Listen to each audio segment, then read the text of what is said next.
Hello நண்பர்களே, வணக்கம். நான் உங்கள் பிரியா. நம்ம இன்றைக்கி பார்க்க போகிற பதிவு என்ன அப்படின்னு பார்த்தீங்கன்னா, நீங்கள் முருக பக்தர்களாக இருக்கிறீங்க அப்படின்னா உங்கள் வீட்டில் வளர்க்கக்கூடிய ஒரு சில மரங்கள் நம்ம வளர்க்கும் போது முருகப்பெருமானே நம்ம வீட்டில் குடியிருப்பதாக சொல்லப்படுது. ஸோ அது எந்த மாதிரியான மரங்கள்னு சொல்லிட்டு நம்ம இந்த பதிவில் பார்க்கலாங்க. அதுக்கு முன்னாடி நீங்கள் இந்த பதிவை பார்க்கக்கூடிய முருக பக்தர்களாக இருந்தீங்க அப்படின்னா மறக்காமல் ஓம் சரவண பவான்னு சொல்லிட்டு நம்மளோட கமெண்ட் பாக்ஸில் ஒரு கமெண்ட் மட்டும் போஸ்ட் பண்ணுங்கள். இந்த பதிவு உங்களுக்கு கண்டிப்பாக உபயோகமாக இருக்கும்னு நினைக்கிறேன். நம்மளோட சேனல் சப்ஸ்கிரைப் பண்ணி நம்ம சேனலுக்கு சப்போர்ட் பண்ணுங்கள். நீங்கள் பண்ணுற சப்போர்ட் நம்ம சேனல் க்ரோத் ஆகிறதுக்கு ஹெல்ப்ஃபுல்லாக இருக்கும். ஸோ இப்போ வாங்க நம்ம பதிவுக்குள்ளே போகலாம். ஸோ ஒவ்வொரு தெய்வத்திற்கும் நம்மளுக்கு எந்தெந்த தெய்வங்கள் இஷ்ட தெய்வங்களாக இருக்கிறாங்களோ அந்த தெய்வத்திற்கு உகந்த மரங்களையோ செடிகளையோ நம்ம வீட்டில் வளர்க்கும் போது அந்த தெய்வங்கள் அதில் குடியிருப்பதாக சொல்லப்படுது. இப்போ உதாரணத்துக்கு பார்த்திங்கன்னா, சிவபெருமான் பக்தர்கள் வீட்டில் வில்வ மரம் வளர்க்குறதும், கிருஷ்ணரை கும்பிட்றவங்க வீட்டில் துளசி செடி வளர்க்குறதும் ஒரு நல்ல விஷயமாக சொல்லப்படுது. அப்படி நம்ம வளர்த்துட்டு வரும்போது நம்மளோட இஷ்ட தெய்வம் யார் இருக்கிறாங்களோ அவங்க அந்த செடியில் வாசம் செய்வதாக சொல்லப்படுது. அதே மாதிரி நீங்கள் முருக பக்தர்களாக இருந்தீங்க அப்படின்னா கண்டிப்பாக உங்கள் வீட்டில் இந்த 7 மரங்களையும் வளருங்க. அப்படி இல்லை அப்படின்னா உங்களால் முடிஞ்ச அளவு ஒரு மரமாவது உங்கள் வீட்டில் இருந்தது அப்படின்னா கண்டிப்பாக உங்கள் வீட்டில் முருகப்பெருமான் வாசம் செய்வார். ஸோ அது என்னென்ன மரங்கள்னு சொல்லிட்டு நம்ம 1 by 1 பார்க்கலாம்.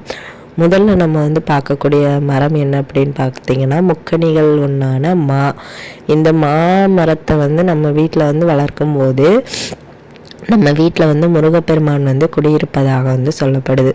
இந்த மாமரத்தோட அந்த கனி மாம்பழம் அந்த கதை உங்களுக்கு தெரியும். இந்த நாரதர் கொடுத்த அந்த மாங்கனியால் தான் முருகப்பெருமான் கைலாயத்திலேருந்து கோச்சிட்டு பழனிமலைக்கு வந்துடுவார். ஸோ முருகப்பெருமானுக்கு அந்த பழம் அவ்வளவு ஒரு இஷ்டமான பழம். ஸோ அதை நீங்கள் இந்த மாமரம் உங்கள் வீட்டில் இருக்குது அப்படின்னா கண்டிப்பாக அதில் முருகப்பெருமான் குடியிருப்பதாக சொல்லப்படுது. அதே மாதிரி முருகப்பெருமான் அரக்கர் சூரபத்மனை துரத்திட்டு போகும்போது அவர் முருகர்கிட்ட தப்பிக்கிறதுக்காக ஒரு மாமரமாக இருந்தார் அப்படின்னு புராண கதைகள்லாம் சொல்லப்படுது. அந்த மாதிரி ஒரு சிறப்பு பெற்றது தான் இந்த மாமரம். ஸோ அதனால் உங்கள் வீட்டில் மாமரம் இருந்துச்சு அப்படின்னா அந்த மாமரத்தை எவ்வளவுக்கு எவ்வளோ அந்த மாமரம் வளருதோ அதே மாதிரி உங்கள் குடும்பத்துலேயும் வளர்ச்சிகள் அதிகரிக்குமா. அதே மாதிரி இந்த மாமரம் பூக்கள் பூத்து கனிகள் கொடுக்கும்போது உங்கள் வீட்டில் செல்வ செழிப்பிற்கு எந்த குறைவும் இருக்காதான், பணவரவு அதிகமாக இருக்கும் அப்படின்னு சொல்லப்படுது. அடுத்ததாக நம்ம பார்க்கக்கூடியது பலாமரம். இந்த பலாமரம் நிறைய வீட்டில் இருக்கும். ஒரு சில பேர் வீட்டில் முன்னாடி நம்ம சின்ன வயசில் இருக்கிற காலத்தில் வீட்டுக்கு வீடு இந்த பலாமரம் இருக்கும். இப்போ இருக்கிற இந்த லைஃப் ஸ்டைலில் எல்லாருமே கொஞ்சம் இடத்துல தான் நம்ம இருக்கிறோம். ஸோ இந்த பலாமரம் இருக்கிறவங்க வீட்டில் ரொம்பவும் நல்லது தான், இல்லாதவங்களால ஒன்றுமே செய்ய முடியாது. ஸோ இந்த பலாமரம் இருந்தாலுமே நம்ம வீட்டில் முருகப்பெருமான் இருப்பதாக சொல்லப்படுது. அடுத்ததாக 3ஆவதாக பார்க்கக்கூடிய மரம் வாழை மரத்தை வீட்டு முன்னாடி வச்சா வீட்டுக்கு ஆகாது அப்படின்னு சொல்லுவாங்க. அது உண்மையான விஷயந்தாங்க. நீங்கள் வீட்டுக்கு முன்னாடி இதை வைக்காம வீட்டு சைடு ஓரமாகவோ இல்லை வீட்டுக்கு பின்னாடி வச்சு வளர்த்துட்டு வரும்போது இது வீட்டின் முன்னேற்றத்திற்கு அதிகப்படியாக உதவி செய்யக்கூடிய ஒரு மரம் அப்படின்னு சொல்லப்படுது. நம்ம வீட்டு முன்னாடி வச்சோம் அப்படின்னா தான் நம்மளுக்கு அதிகப்படியான கஷ்டத்தை கொடுக்குமே தவிர வீட்டு பின்னாடியோ இல்லை சைடில் எங்கேயாவது வச்சு வளர்த்துட்டு வரும்போது கண்டிப்பாக நம்மளுக்கு நல்ல பலன்களை இது கொடுக்கும். ஸோ முக்கணிகள் மரத்தை பற்றி நம்ம இப்போ பார்த்தாச்சு. அடுத்ததாக நம்ம பார்க்கக்கூடிய மரம் என்ன அப்படின்னு பார்த்திங்கன்னா, எலுமிச்சை மரம். இந்த எலுமிச்சை மரம் மகாலட்சுமி வாசம் செய்யக்கூடிய மரம் அப்படின்னு சொல்லப்படுது. இதில் முருகப்பெருமானுக்கும் இது உகந்த மரமாகவும் சொல்லப்படுது.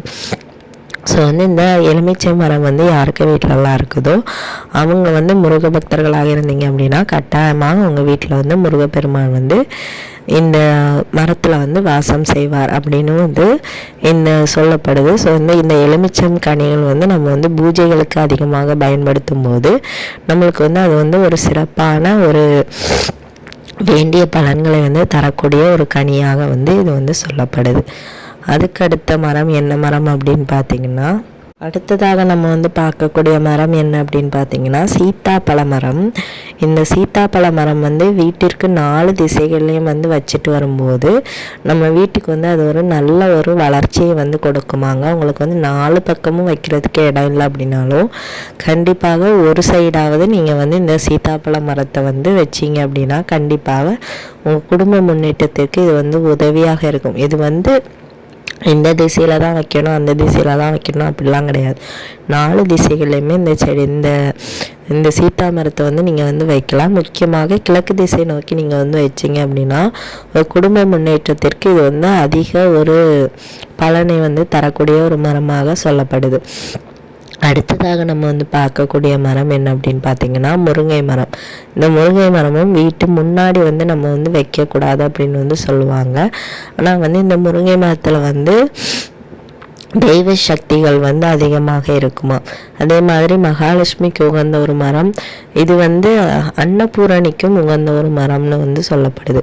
இந்த முருங்கை மரம் யாருக்கு வீட்டிலலாம் இருக்குதோ அவங்க வீட்டில் வந்து அந்த தானியத்திற்கு வந்து குறைவே இருக்காதான். சாப்பாட்டிற்கு வந்து எந்த விதமான குறைவும் வந்து அந்த வீடுகளில் வந்து இருக்காதான். அதே மாதிரி இந்த முருங்கை மரத்தை வந்து நம்ம வந்து வீட்டில் முன்னாடி வச்சு வளர்க்கிறத விட பின்னாடியோ இல்லை சைட்லேயோ வச்சு வளர்த்துட்டு வந்தோம் அப்படின்னா கண்டிப்பாக இது வந்து அதற்குரிய பலன்களை வந்து நம்மளுக்கு வந்து அள்ளி தருமாம். அந்த அளவுக்கு வந்து இது வந்து ஒரு என்ன சொல்கிறது, ஒரு அன்னபூரணி வந்து எப்படி நம்மளுக்கு வந்து அன்னத்தை தருவாங்களோ அதே மாதிரி இதுவும் வந்து அதிகப்படியான பலன்களை வந்து நம்மளுக்கு வந்து தரக்கூடியதான். கடைசியாக 7வதாக பார்க்கக்கூடிய மரம் என்ன அப்படின்னு பார்த்தீங்கன்னா தென்னை மரம். தென்னை மரம் வந்து முன்னாடி காலத்துலலாம் வந்து இல்லாத வீடுகளே வந்து கிடையாது.